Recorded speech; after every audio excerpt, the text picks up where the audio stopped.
Okay, so as I said at the very beginning of Mass, a worldwide prayer for peace is a part of what this solemnity is all about.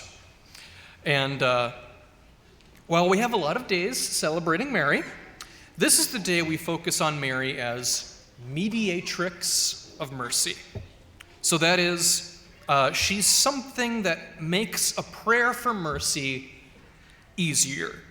She helps close the distance between us and that prayer. So she's not a replacement for Jesus or anything like that, but she helps us along the way like any other saint. Frankly, we could use that kind of help right now. Because I'm just going to say it. 2015 was a really tough year for a lot of people. I'm speaking for myself and for the parish staff. We lost Fred about a year ago, and the way we lost him was a real blow to the office. Although we had an average number of funerals in general, way too many of those were for people who passed on well before their time. There has been inexcusable cruelty that I can still hardly believe happened, and I've had to call the women's shelter on multiple occasions this year. We all had to deal with 2 months without our pastor, as well as minor crisis after minor crisis. And all of that is in addition, of course, to the challenges of your own private lives that no one else knows about. Now, this would be a great time to disagree with me. I actually do hope that 2015 was a good year for you, at least some of you. And to be sure, some pretty amazing things did happen this year. I don't mean to downplay that.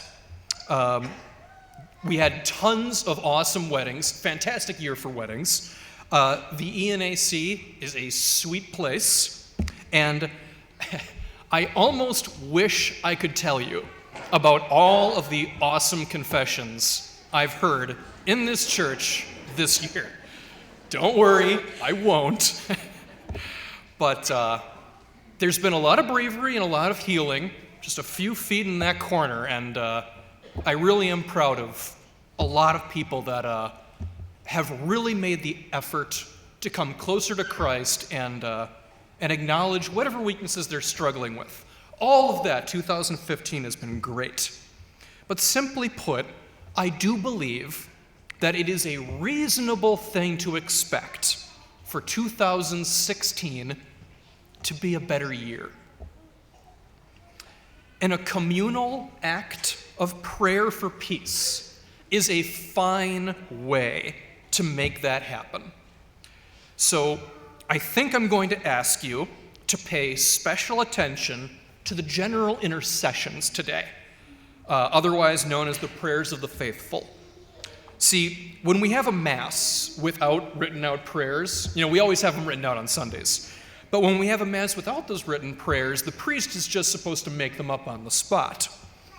And it's traditionally understood that when we do that, the appropriate minimum number of prayers is 3 or maybe 4. So the 3 prayers that really ought to be a part of every single Mass are as follows: a prayer for the universal church, a prayer for the world, a prayer for the local community, and some would say a 4th prayer, a prayer for the dead. So if nothing else, we should be willing to whip out a prayer for the Pope or the worldwide church. We should pray for the needy of the world in general, and a prayer for either our parish, our diocese, our family, or our town. All of those count as local communities. And for the record, I did look at the intercessions for today, and all of those are in there. So let's make an extra effort here and now to really let those prayers sink into our minds and let them influence us as we welcome this coming new year and dedicate ourselves to the notions of peace, faithfulness, and righteousness. So I'm just going to make a quick connection to the gospel, wrap it all up together. The message delivered by an angel detailing the glorious birth of the Son of God was delivered to shepherds of all people. And as you may have learned at some point, being a shepherd was not a very easy life. There wasn't that much profit in keeping sheep, and they were a remarkable amount of work to take care of. So shepherds were probably people who looked back on a previous year and considered it difficult, and they probably looked ahead to the next year with dim hope at best. And then this angel comes out of nowhere, for seemingly no reason, proclaiming news of great joy.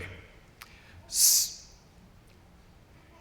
news that our hopes for the future will be realized, and that the world can, in fact, get better from here. Some of that depends on God. Some of it depends on us. Those shepherds must have been blown away at the sheer intensity of that glorious moment. I don't know what your number one problem is right now. I don't know if you need God's help or a person's help or both. I'd probably guess both. But whatever the answer is, I ask that in a few moments we all join together in prayers for peace, for the church, for the world, and for those you consider close.